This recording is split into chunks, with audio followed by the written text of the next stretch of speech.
This is happiness, to be everything at once. Be unblinded, be unlearned, be unbridled and unburned.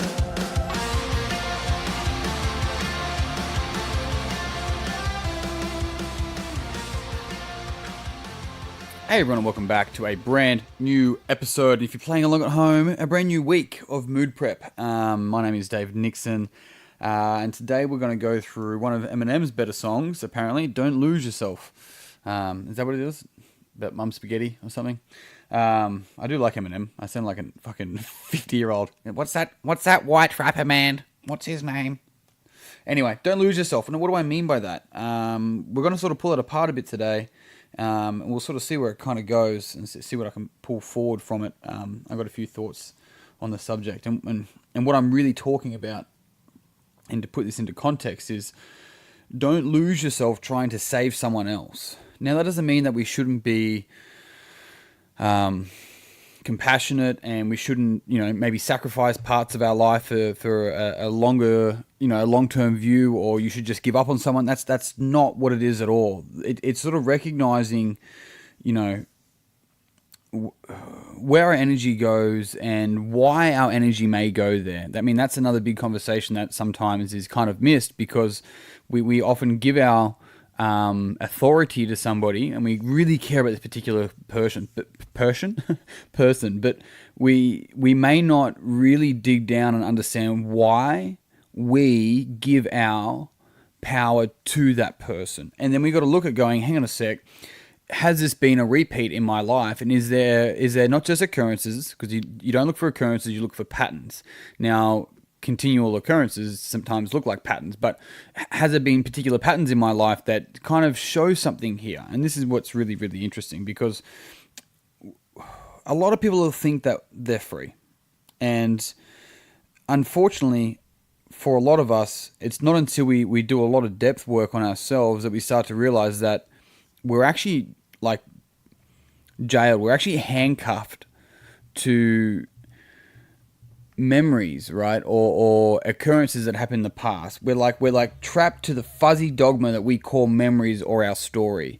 And it's like, but this happened to me. And so consciously we may react in a way, but there are so many subconscious things that can occur in our life that heavily impact our day-to-day reactions. And that's the thing, once again, it's a reaction. And so it's really understanding that a lot of the time when we're not giving ourselves space to breathe, let alone be free to make a new decision at this particular moment in time. And what I mean by that is that if we're simply reacting because, as adults, we're reacting in a similar fashion to how we knew to survive as a child.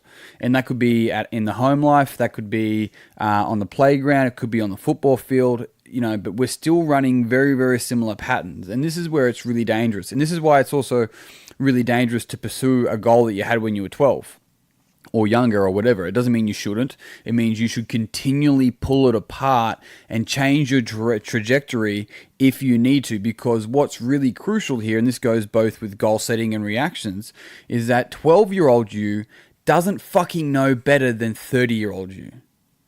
And that's a really important thing to understand. That 12-year-old you that may have set a goal from wanting to have their dad's approval, and then as a 35-year-old you or 30-year-old you or whatever it is, you're still pursuing this thing that you fucking don't really want, but for some reason it's important to you, but in your subconscious you tie it to approval, right? I'm not saying this is exactly what's going on for everyone, clearly, but this is just a simple example of how we think we're free, but really we're still trapped to this fuzzy fucking dogma that we tell ourselves. And this is why I keep on saying it's like going in to your own depth and going in, I call it camping or whatever, but like going and doing that is something that's so crucial for us. It not only frees and liberates us, but it can also free and liberate people around us that maybe we're giving handcuffs to. So maybe that person's representing as a father or a teacher or an issue that we had in the past or whatever, because as long as we're still letting those subconscious behaviors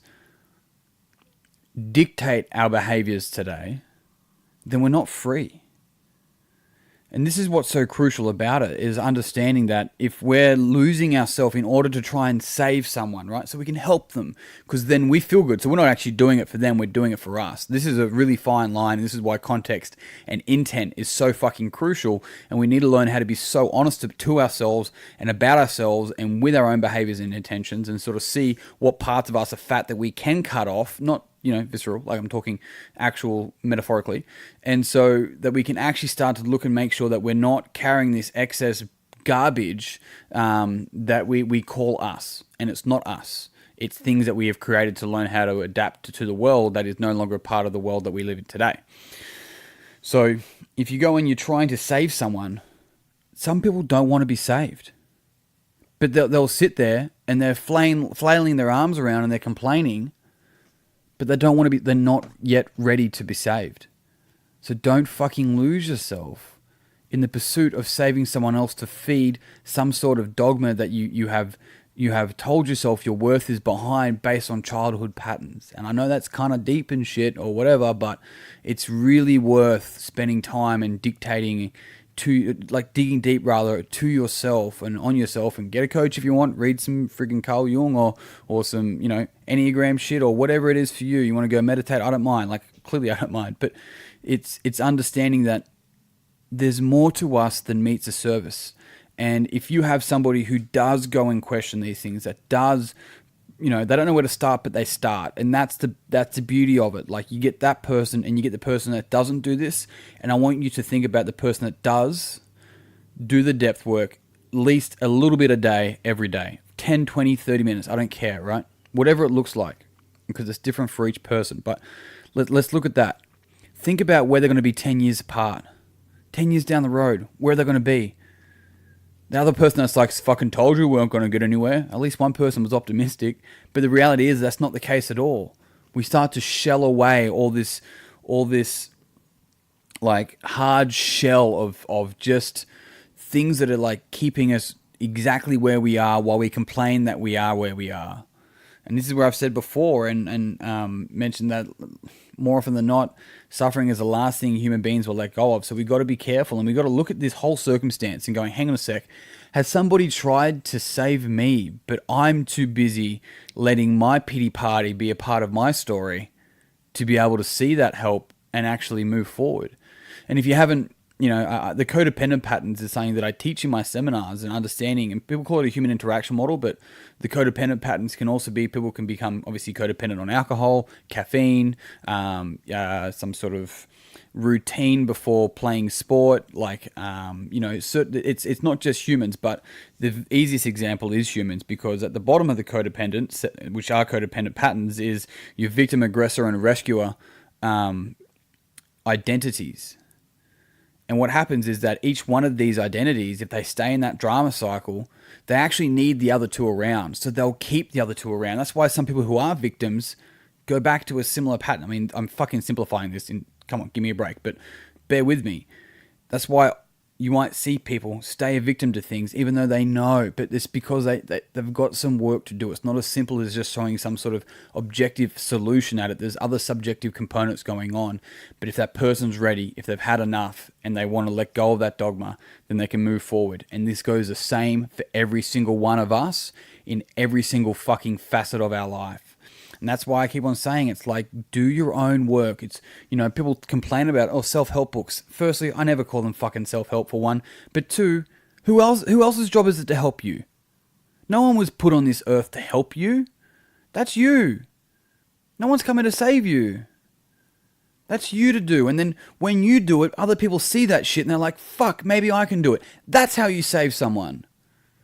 You don't do it by going and just helping everyone, because more often than not, people do that to not be able to deal with their own shit, because it's way easier to deal with everyone else's dragons than it is mine. Slay your fucking dragon every damn day. Or at least learn how to drink whiskey with it. Team, that's it. I'm out. Thank you very much for tuning in. If you found this podcast beneficial, it would mean the world to me if you would share it with someone else that you think would also find it beneficial. If you do share it on social media, if it's Instagram, tag me. I love to see that. That's at DDNix. If it's on Facebook, then we should probably be friends. Find me on there. I'm actually under Diamond Dave Nixon. Otherwise, team, until next time, peace and pizza, kick today in the dick, slay the dragon. I'll see you guys soon.